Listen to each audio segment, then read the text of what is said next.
This small country store behind me, with a customary crowd of idlers on the front porch, or stoop, as the South Africans call it, might be found in any small rural American community. But the dirt road that runs parallel to this small country store marks the beginning of the location in the town of Nelspruit, the African location where natives are forced to live.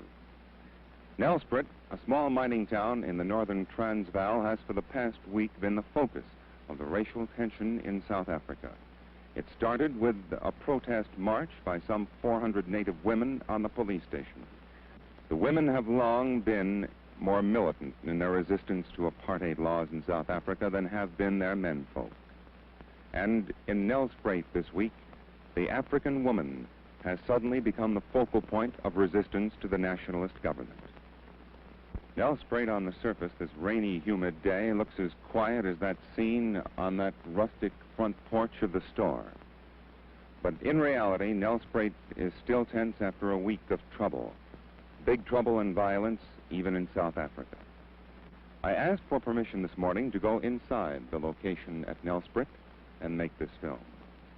We were told that there's been trouble there lately and they'd rather not have any Europeans go inside.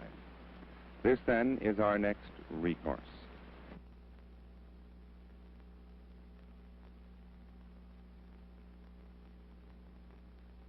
What is behind the firm, continued refusal of African women to accept passes?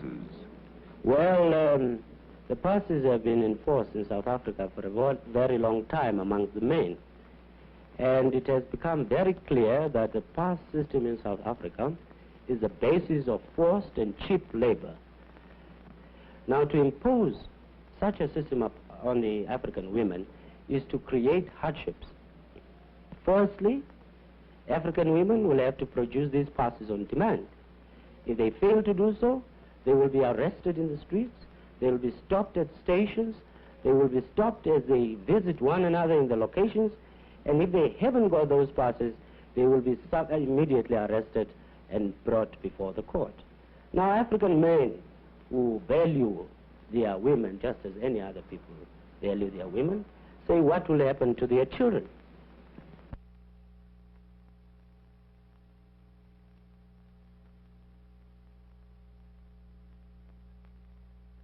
Ladies, why was the Black Sash formed in the first place?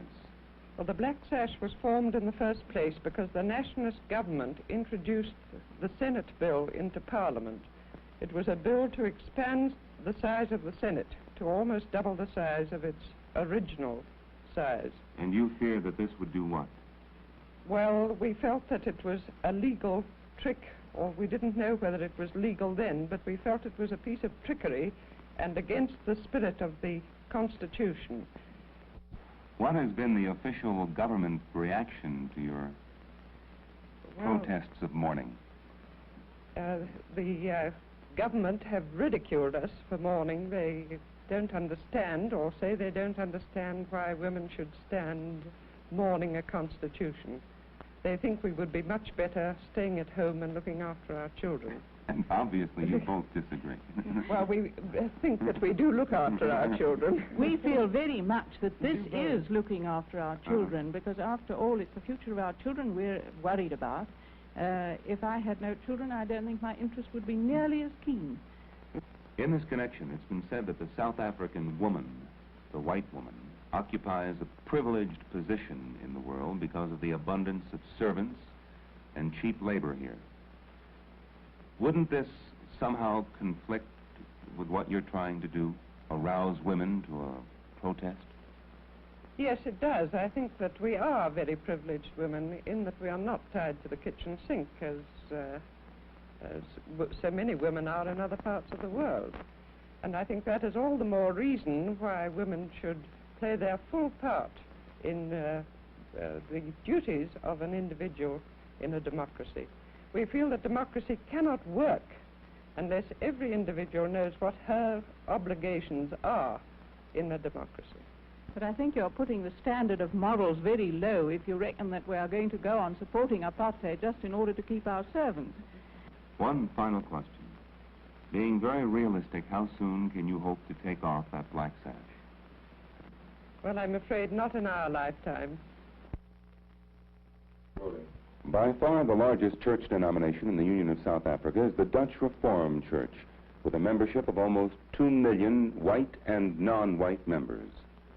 With us this morning is Dominee Adrian Berger, Secretary of the Federal Council of Dutch Reformed Churches and editor of Die Volkte, the Transvaal Church magazine. Dominee Berger, you believe in apartheid as a way of life? Yes, I do. Why? In South Africa. Why is that, sir? Because the race, which is in a lesser state of development, is by far in the majority here. And numerically, of course, they are much stronger.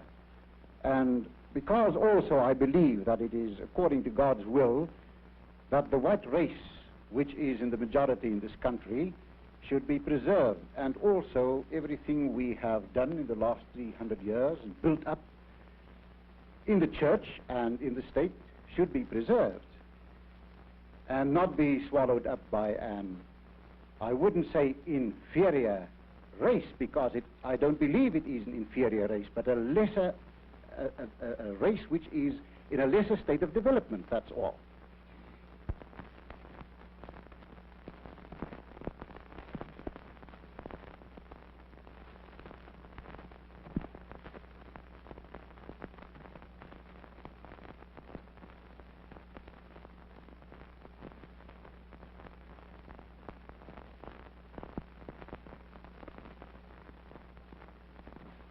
You, sir, have been fighting a fight for a long time that requires, as I see it, a great deal of quiet, sustained courage. Don't you ever have a sense of futility, of uselessness? Well, there come times, of course, when one does feel that you're frustrated in what you're trying to do, and yet, on the other hand, there's a great thrill in it.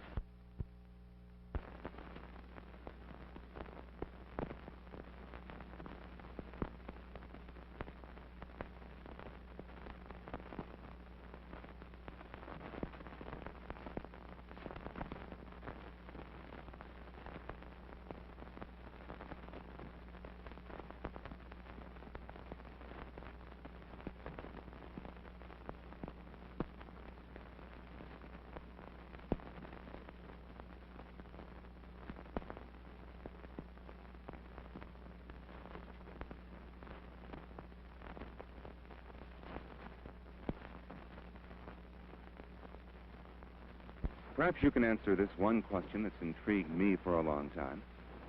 There are, I am sure, devout believers in apartheid who are also devout Christians.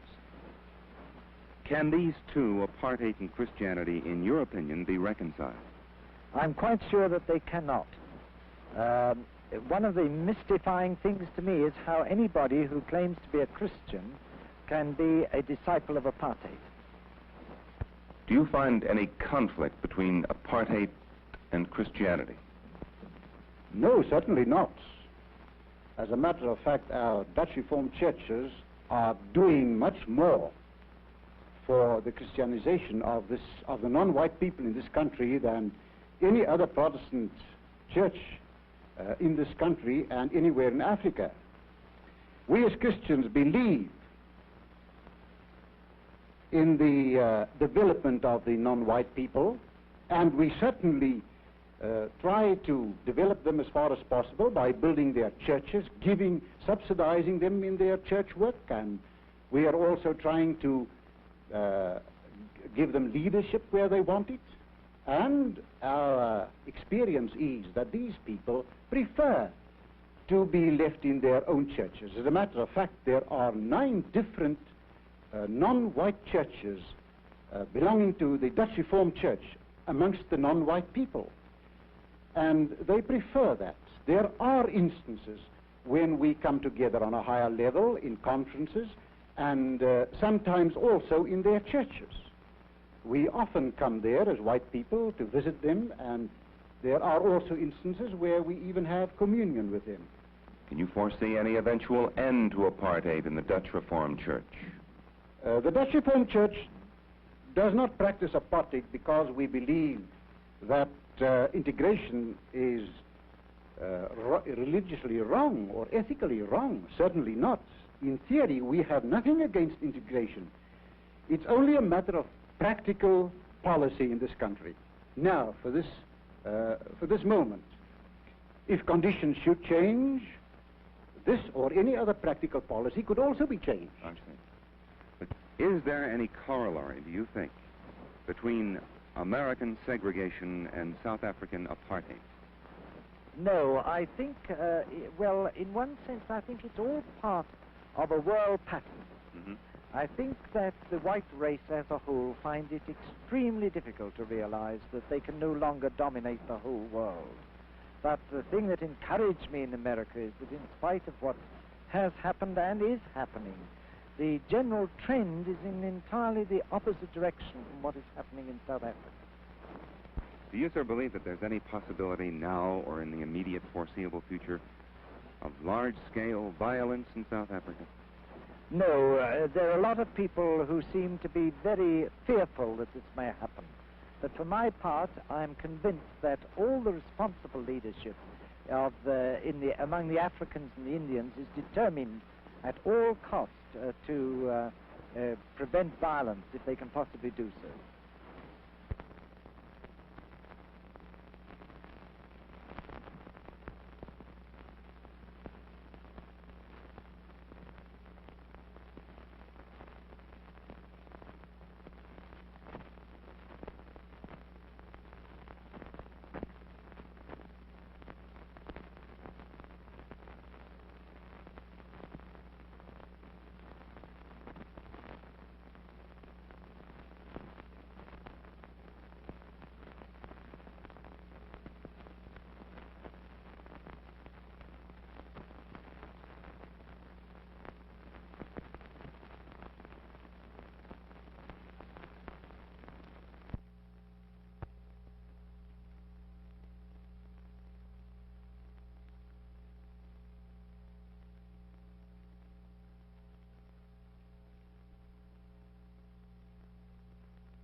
Mr. Prinsloo, what is the basic philosophy underlying apartheid as a way of life?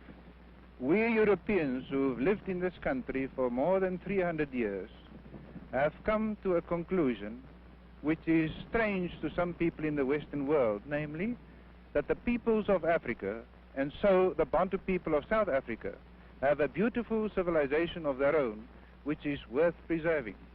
There are many facets of this civilization. For instance, the social warmth of the Bantu peoples, which we Westerners can rightly envy them. Now, we also have a peculiar Western adaptation to Africa. Therefore, we can say that the Bantu peoples are a flower and the Western peoples are a flower, each with a beauty of its own. I've heard that in the South Africa of today, you can be classified as colored simply by looking colored. Is this, in point of fact, true? Well, I can give you quite a, which may seem amusing, but rather humiliating incidents that occurred in our country when the Department of Census started reclassifying people. They hauled people with the trams in the mornings out of the bus queues and took them up to the Native Commissioner's office. And some of the tests applied to tell a man that he was not colored was trying to pass a comb through his hair. And the comb stuck, he was told, "You're a Kaffir." Other people whose noses were a bit flat were told, "You're not a colored." Mr. Prinsloo, as you are no doubt aware, most criticism of apartheid outside the Union is based largely on moral grounds. For example, the morality of separate residential areas in the cities of the Union, past laws, lack of voting rights, and so on. How would you reply to this? As far as residential areas are concerned, the practical situation is that until about 10 years ago, there were no residential areas for urban Bantu people. It is only in the last few years that such areas were set aside on a planned basis and developed at a terrific pace, as you can see all around you. This housing scheme, which now houses more than 30,000 urban Bantu who work in Pretoria, was a bare plain a mere 4 years ago. I think that is a complete answer to the so-called immorality of separate residential areas. In the political field, we are creating an outlet in that we are proclaiming Bantu authorities in all the major Bantu areas of the Union. We have already brought into life more than 300 such authorities where Bantu who have the inclination, the training and the moral courage to start developing their own people can do so with all possible assistance from the government. Is the government convinced that the African wants and accepts apartheid as a development policy? For obvious reasons, many opponents of this policy tried to influence the Bantu people in the other direction. And like all new philosophies, like all new policies, we had to put our case to the Bantu people. And I can safely say today that the Bantu people are accepting the policy of self-development, which essentially is apartheid essentially is in an ever-increasing tempo. I feel confident that the Bantu leadership of Africa, rural and urban, will, by the turn of next year, show in a most marked way that they are satisfied that this policy leads to their salvation. Mr. Nakwe, Mr. Prinsloo of the Native Affairs Department told me in Pretoria this week that the African accepts and wants apartheid as a stage of development. Well, do you, sir, agree? Well, Mr. Prinsloo's information and mine, and I can claim to be slightly more informed than Mr. Prinsloo because I live among the Africans, and I am an African, cannot be quite correct at all. The African people are realizing that apartheid means nothing else but oppression and exploitation to them. If Mr. Prinsloo's contention is correct, then why do we have the unrest in the countryside, in the most backward areas of the country? If Mr. Prinsloo's information is also correct, then why do we have the deposition of chiefs? Why do we have the government agents moving around in the rural areas to find out what is going on?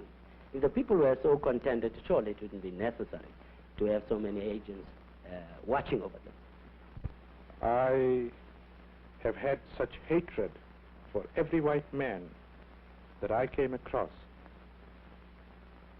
from the earliest days that I could remember. But with the passing of years and having had understanding of fundamental things in life, I have been able to overcome that. But I can assure you that that was one of the greatest struggles that I had to undergo with myself.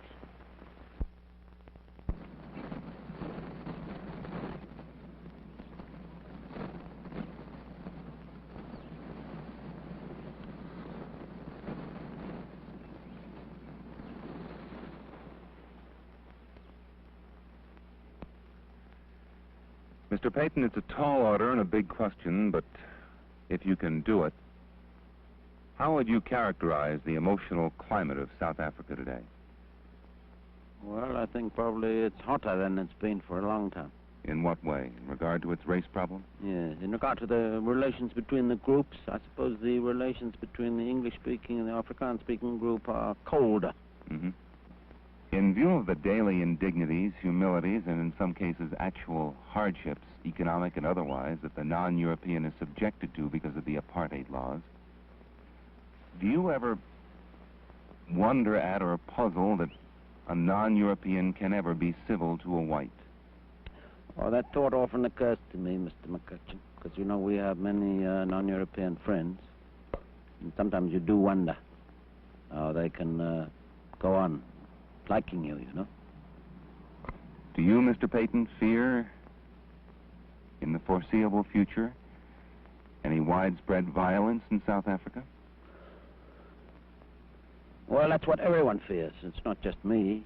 It's not, I mean, whether you're a white nationalist or whether you're a black man or whether you're English-speaking, whether you're an Indian, I think all of us have that fear that violence one day will.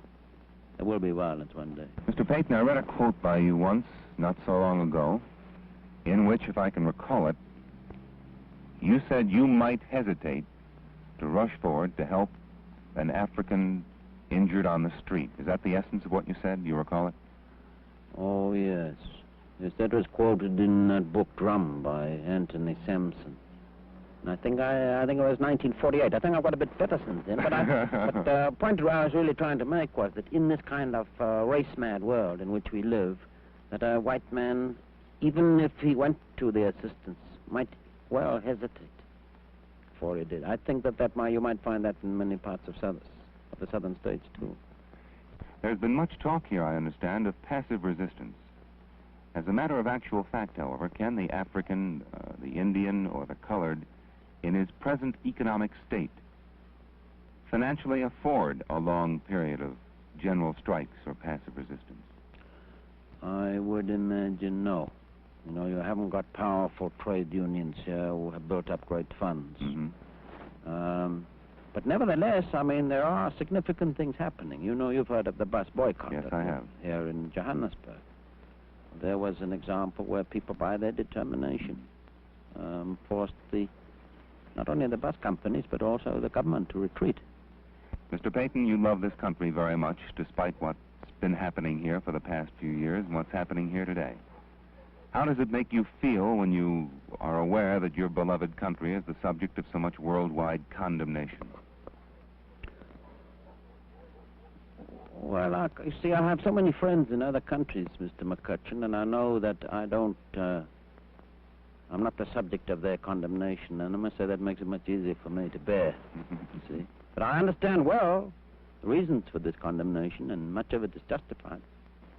But it doesn't personally make me unhappy, except I would say this, that when I go overseas, I meet people who start condemning South Africa, that very often I find my blood beginning to get warmer, and I find myself defending it, even defending the government, in fact.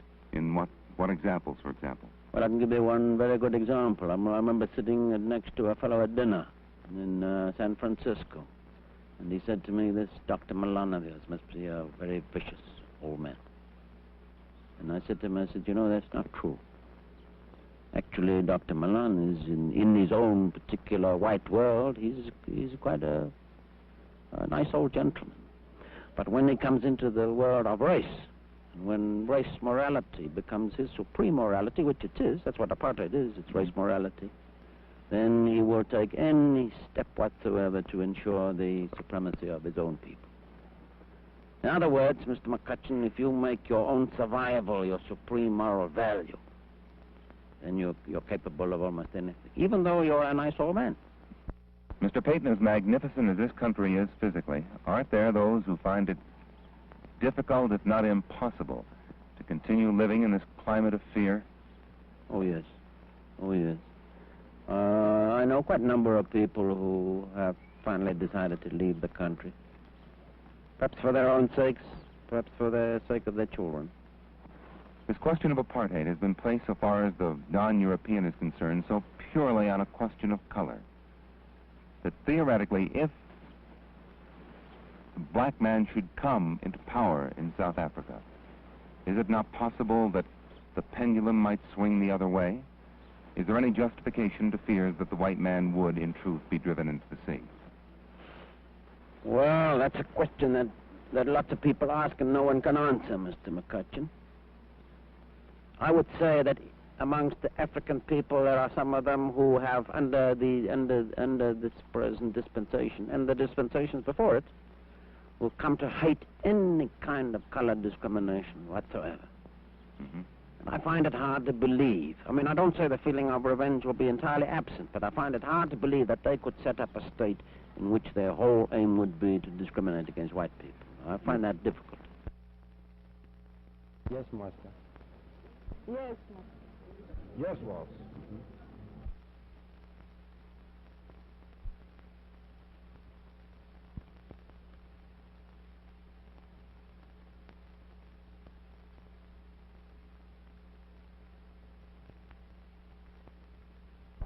Ladies and gentlemen, you know that the series of talks that we have been giving here have been talks designed to describe to you how how government works. And you've had talks recently on government and law in general, and also a description of how the parliamentary machine works in South Africa.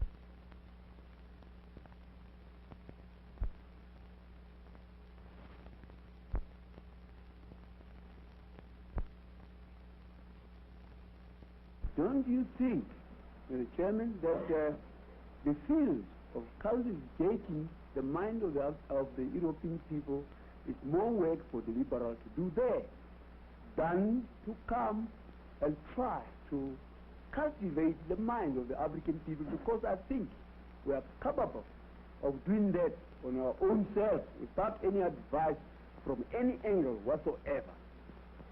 Let us understand that here in South Africa, and in fact in the whole of Africa, we are dealing with a national question. And Africa is not very peculiar in this respect. Nearly every country has had its national problems, and they are always solved by the people according to the needs of the majority of the people in the particular countries concerned. At the present moment, we don't even have the right to starve. Yes, sir.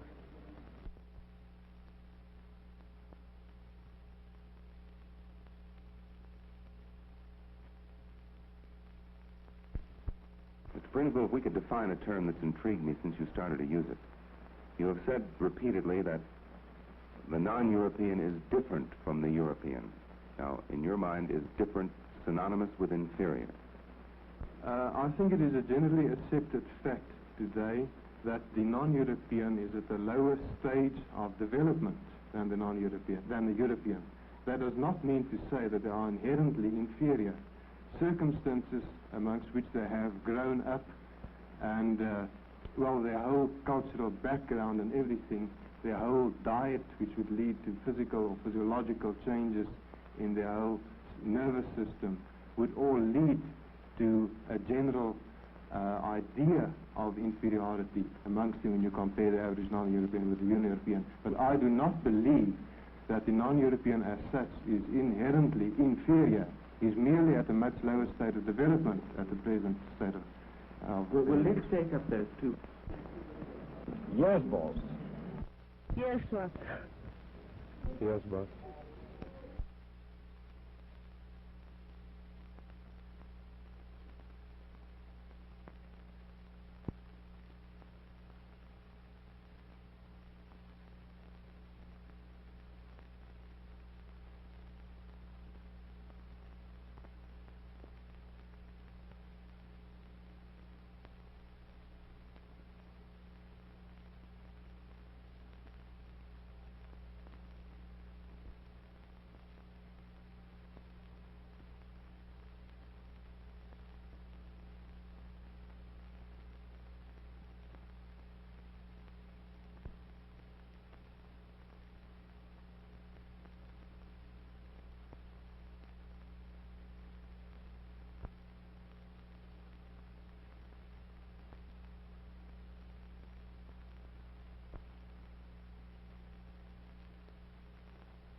Yes, boss. Yes, boss. Yes, boss.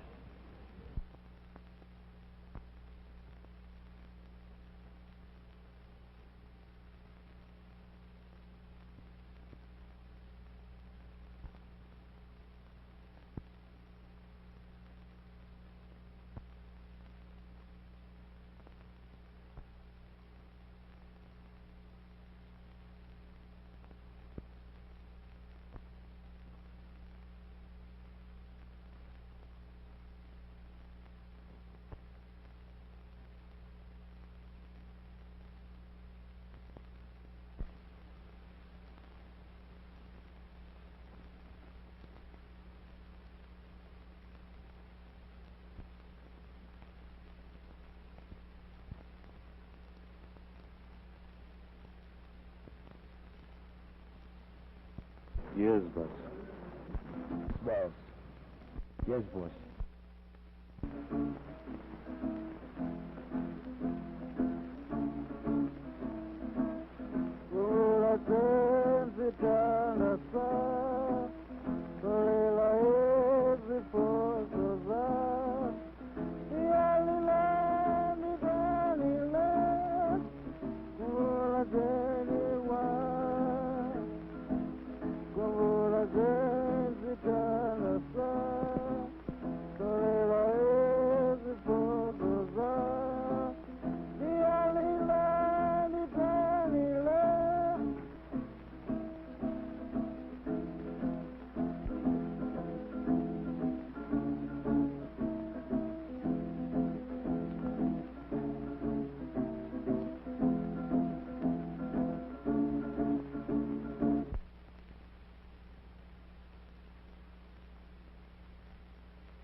you, as a man of sensitivity and intelligence, ever get used to apartheid and what it does to you?